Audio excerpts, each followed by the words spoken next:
দীর্ঘ সময় চুপ করে থাকার বিষয়টা তোমার উপর অবধারিত করে নাও,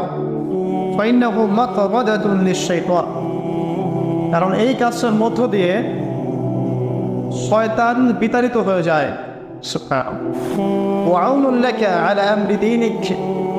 দীর্ঘ সময় চুপ থাকলে তোমার দিনের প্রতিটা কাজ করার ব্যাপারে আল্লাহ তোমাকে সাহায্য করবেন, বা দীর্ঘ নীরবতার ব্যাপারটা দিনের প্রতিটা কাজ করার ক্ষেত্রে তোমাকে সহযোগিতা করবে। আমি বললাম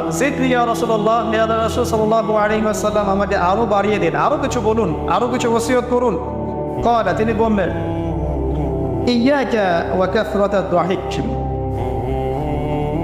সাবধান থাকবে, বেশি বেশি হাসবে না, কারণ যারা অধিক পরিমাণে হাসে